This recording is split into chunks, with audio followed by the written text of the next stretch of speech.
Hey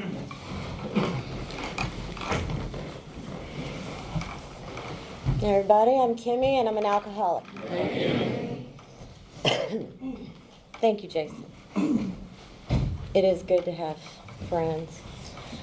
One of the benefits that I'll get to later, I'm going to tell you in a general way a little bit about what it was like, what happened, and what it's like now. I have a sobriety date of March 12th, 2012. So I'm this many.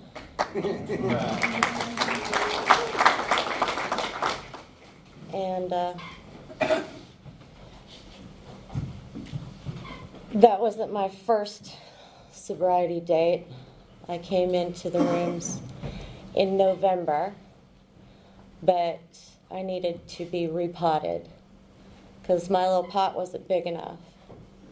So I got a bigger pot so I could grow.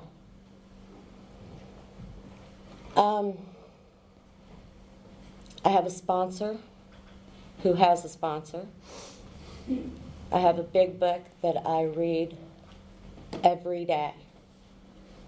I'm a member of the Keeping It Sober group, and I love all you guys.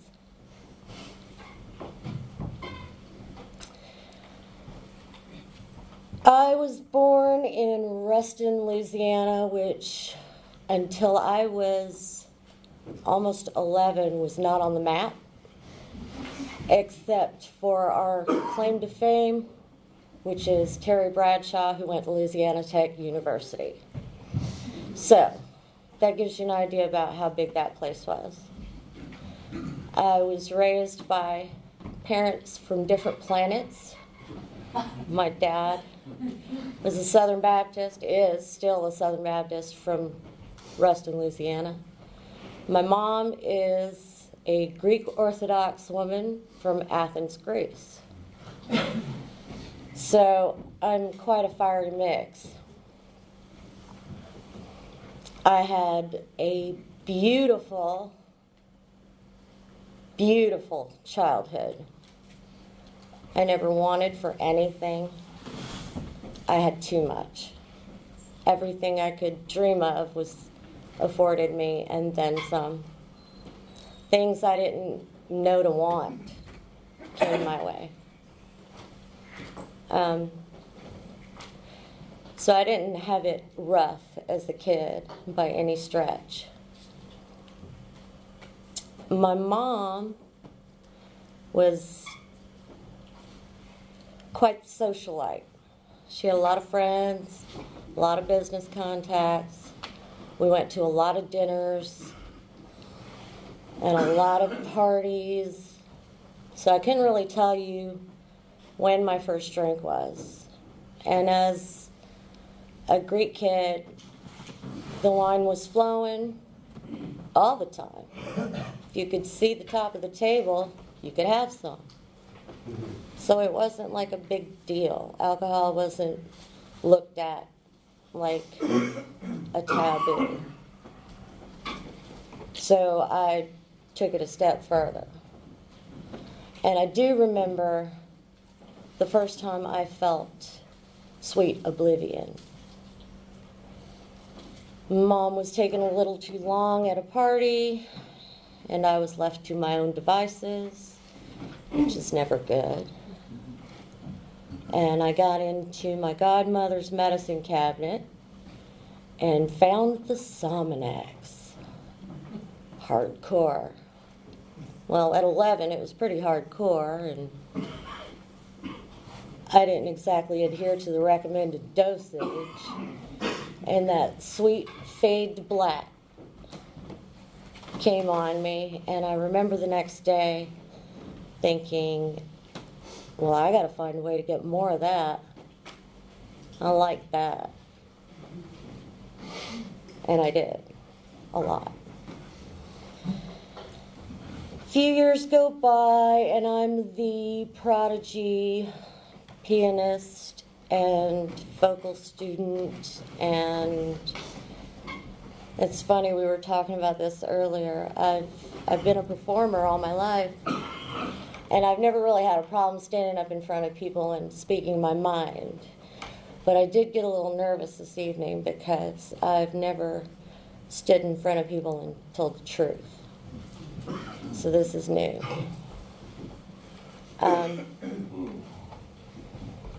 Always trying to take on a different personality and be somebody else and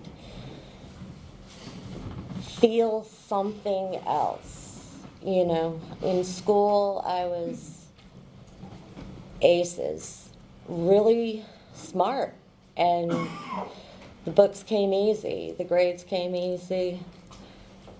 Just the other day, actually, my mom gave me a list of test results from the 4th grade. And it's one of those state assessment tests that all the kids take.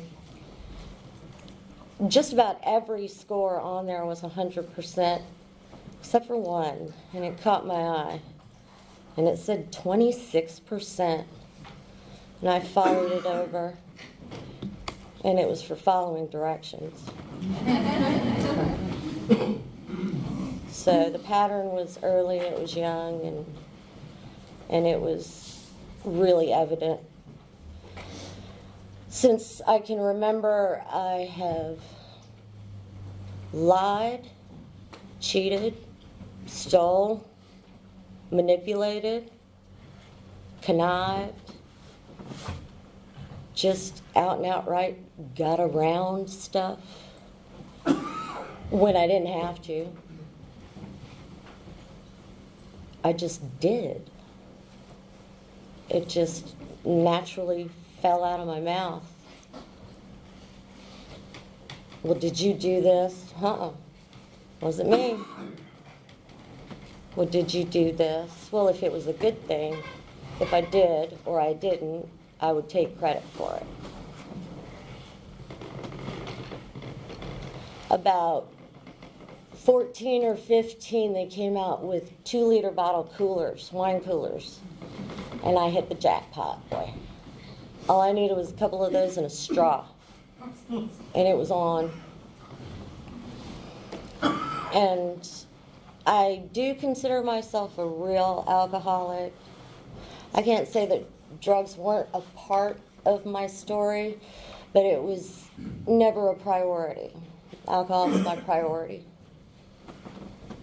But you know, you're in social circles and you don't want to be rude. So you take what's offered. My first real drunk, I was 13 with my cousin at a party at the rock quarry. Always good times. Needless to say, I partied like a rock star that night, and she told me to just keep those pants that I had borrowed from her. Yeah. And when we got home, Granny was pretty concerned with my state of mind, my state of being. I told her it was bad chili dogs. I needed to lay down. And that lasted a couple of times, and then she started looking at me kind of funny, you know. Chili dogs don't smell like that, even remotely. And it just got progressively more intense. I have an older brother by 4 years, and I mean, he hung the moon when I was a kid. He was the coolest.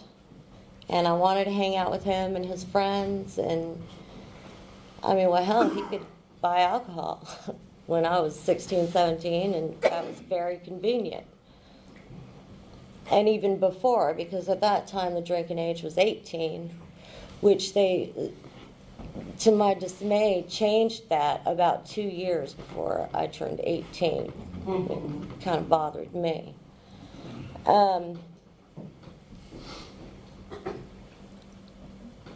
I never had a dislike for the taste. I've heard a lot of folks say that, you know, the first time they tasted liquor, it was awful. No, I went straight to the top shelf and stayed there. And for a long time, Jose Cuervo was my sponsor. And 26 years of that controlled me. I'm something of the Liz Taylor of the Pines, you could say. I've been married and divorced 4 times. I'm just going to chalk that one up to bad decisions, poor judgment, a lot of liquor, and just doing anything, again, to try to be different, to try to feel something else, to make it someone else's problem, to get somebody else to take responsibility for the way I felt. And each and every time it failed. Now this last time, there's no saying that I didn't try, because I stuck in there for a good 10 years. And granted, my ex-husband was 15 years my junior, but that's the only crowd that could hang with me. People my age were reasonable, had jobs to go to the next day, responsibilities, kids, all that good stuff, and none of that fazed me. I was consumed in alcoholism. I have 2 kids. Today they are 13 and 18, and a lot of you know my kids because they come to meetings with me, and my daughter is one of us. Since they were born, I've been going hard, and they've seen a lot, and I've caused a lot of damage. And I always justified that with, well, at least I don't lie to them. At least they know the truth. And jokes were made, and, justify. And I had an answer for everything. I'm not hurting anybody. The bills are paid, and they're getting the truth. They won't be shocked when they get out in the world. Well, they were a little shocked because that's not the way normal people act. In 1996, I had my first blackout that I remember. And my daughter was in the car with me. And it scared me to the point that I buried it. I pushed it back.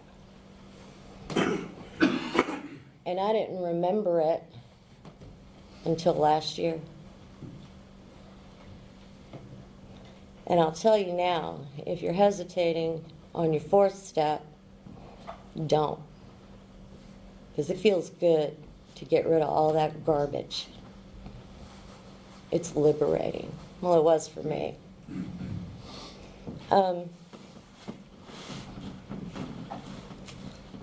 1996 was that first one, and then I rocked on hard for another 10 years.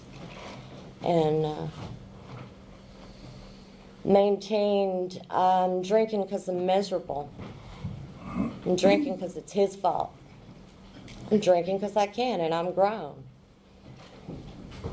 Anything I could tell myself to justify my behavior. And along the way, I was not very nice. And I did a lot of things that were a little less than wholesome, a little less than honest. But I did them. And today, I'm okay with that. Because today, I'm a grateful alcoholic.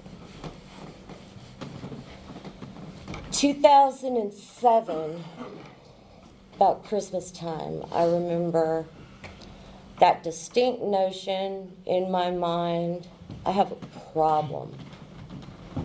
I just don't feel good. Ever.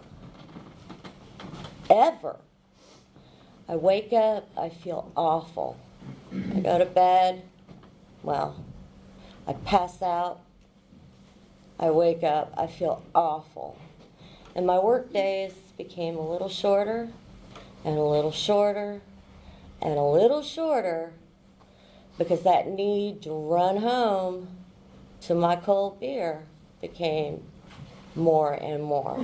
And eventually, I started having to have those 2 beers before I took the kids to school in the morning to stop shaking, to get them there on time. And then they stopped being on time. And it was really kind of funny. One of the first things my sponsor said to me in the early part of my sobriety was, you know, when you get up and you're making breakfast for the kids, I didn't make breakfast for the kids. It was every man for himself. Breakfast was 2 Miller Lights and 4 ibuprofen, and out the door I went. Coffee later. But my beer was imperative. Absolutely imperative. I thought I was being successful at the controlled drinking because I didn't have to have a shot in the morning.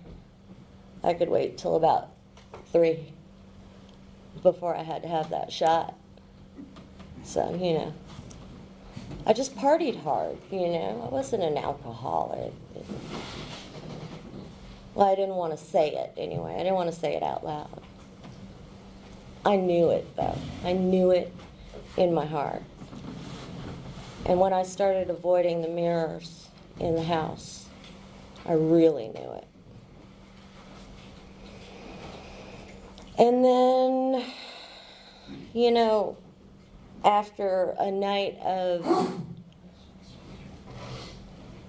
absolute turmoil and fighting and words and screaming and chasing the ex down the hall, swinging an electric guitar over my head, screaming, and the kids huddled in the corner, I kind of came to this all stop and had just a tiny moment of clarity. And I proceeded to hightail it to the liquor store to subdue that moment as fast as I could, because I was not ready to take responsibility for myself. Not yet. I had a couple good years in me.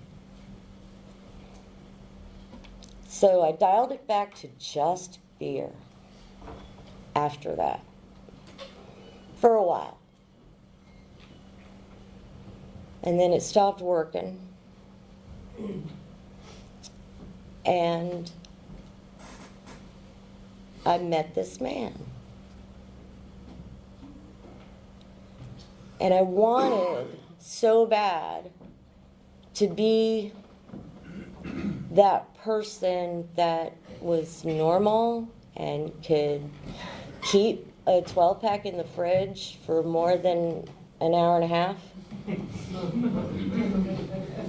So I was like a shady accountant, and I'd have the tall boys in the crisper way in the back, and the public beer on the shelf, you know. And that cup would stay relatively full. I could nurse that while I was slamming the tall boys on the side. Made perfect sense to me, except, you know, nobody gets that drunk that fast off of 2 beers. Just the math wasn't working. And it got to a point where 2 just made me mad. And there was not a number enough to make me happy anymore. It just stopped working. And I kind of didn't know what to do. So I was watching this fella that I was dating at the time, and he was in AA. And I thought, well, I'll just kind of hang out, because he's just really kind of kicked back and relaxed and handles stuff kind of well. And he watched me do my shady accounting, and he knew, but he knew I wasn't fooling anybody. And so I'd find these little leaflets laying around the house, and go to visit. He said, "You want to go to a speaker meeting with me?" And it was the first time I'd ever been to an AA meeting. And I walked in this place in South Carolina, and it's a meeting, Twilight, which today has become really, really near and dear to my heart. And immediately I was comfortable. I didn't know why then. And a fellow named Chris was speaking, and it was the first time I'd ever heard anybody say BS from behind a podium.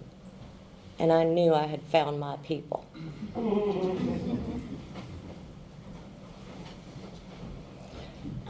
So then I found myself really wanting to get back down there on Fridays before 7 so we could get to these meetings.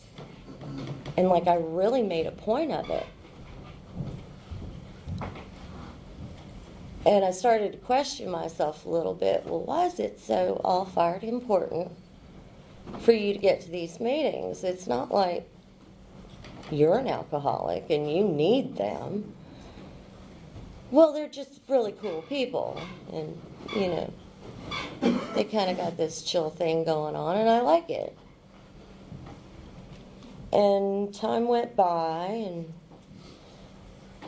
and the hidden shots of tequila with the Diet Coke. You're walking around the house with the Diet Coke looking like you're not drinking, and then you slip over here and do the shots of tequila. Well, you don't get drunk on Diet Coke. So, this poor guy is catching 40 ways to hell and not knowing what is wrong with me. And there were some intermissions, I guess you could call it. We'd take a little break. He'd go back to South Carolina, and I'd get my head straight, and we'd resume. And then we went on one of those breaks, and it really got the better of me.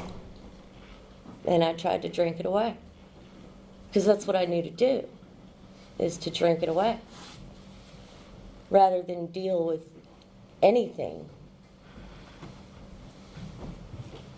And I found myself a few hours later laying on the living room floor, an all too familiar spot, with the phone in my hand,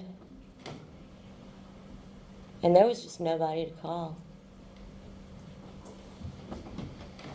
And I really didn't want to call anybody else. So I called him up, and I told him I was done. I'm done. I'm done feeling like this. I'm done doing this. I'm tired. I'm sick and tired. I think I need to pick up a white shirt. And my heart surrendered right there. So the next day, I'm at work, and I get absolutely no signal on my phone in my shop at all. Ever. And it rang. I mean, it startled me, because my phone never rings when I'm at work. And it was him. He said, "You still want to go to that meeting?" And just for a second, I had kind of forgotten about all of that. And just for a second, I kind of wanted to just take it all back, because when your life flashes before your eyes, like all the alcohol flashed before my eyes, and I kind of had seller's remorse. Like, and the words, "Yeah, I do," came out of my mouth. And he said, "Well, all right, I'm here." I said, "What do you mean you're here?" He said, "I'm here. I'm out in front of your shop." This guy had driven 150 miles like that because I said I was done. And that's just like the ultimate example of what we call our responsibility to another alcoholic that is still sick and suffering whenever they extend a hand. So we came to this building and sat way in the back. That was a mistake. I think he knew and did it on purpose. And I mean, there were like 40,000 people in this room. So I start walking, and the room keeps growing.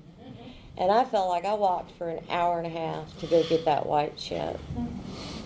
But it was the absolute best thing I ever did in my life, was that surrender at that moment.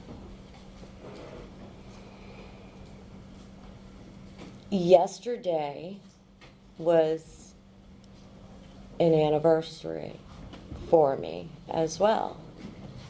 On March 22nd of last year at 8:15 a.m., and it was a Thursday, I was at the light in front of Best Buy in PetSmart having a crisis, and I prayed, and God got in the car with me and never left again.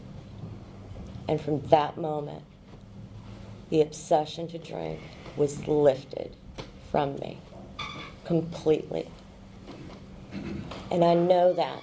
And I was paying attention and looking for it and wanting that moment really, really bad because I was going crazy. And I'd heard so many people speak and say, well, I don't know when it was that the obsession was lifted. So I was paying attention, boy, so I could write it down. Because I really wanted that to be one of those turning points in my sobriety. So it's been a year and a day since that obsession was lifted. And I feel like time has gone backwards for me, almost. Like I'm getting younger instead of older. Weight was lifted, truly.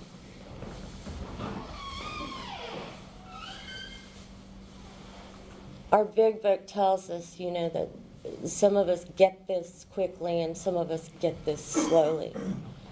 And I was one of those fortunates that got it quickly.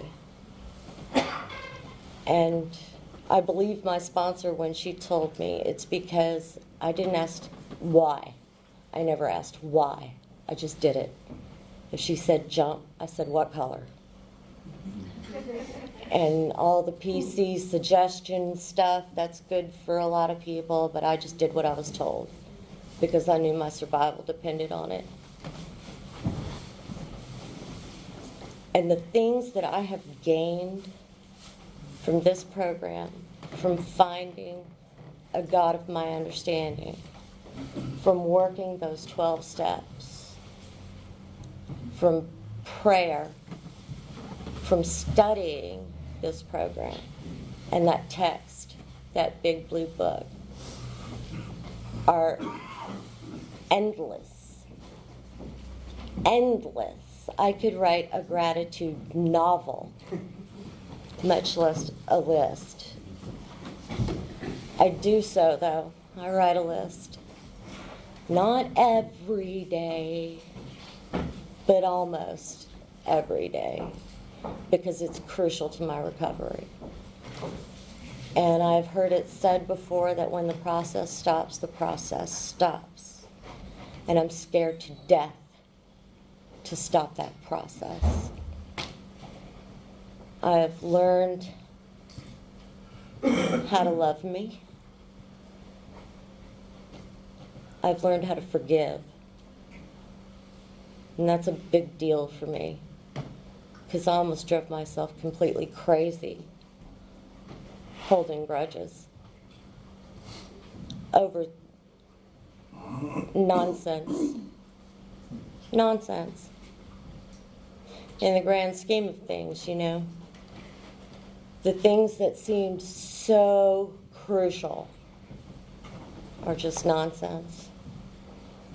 Today I can say I'm on the right side of the dirt, and that's a big deal. I've gained back the respect of my children, the respect of my parents. My parents trust me, and that's just a concept that blows me away. I would have stole your birthday if I could at one point, just so you wouldn't have it.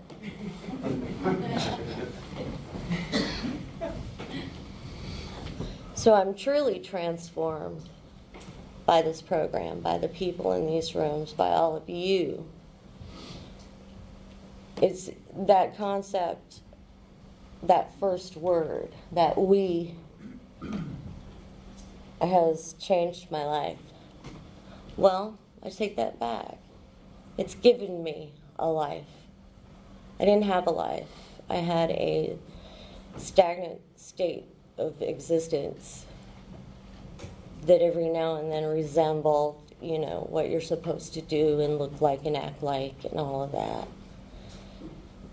Today I pay my bills.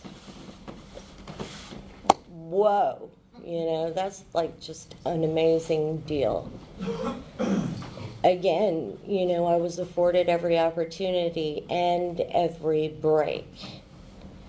Well into my 30s and touching into my 40s.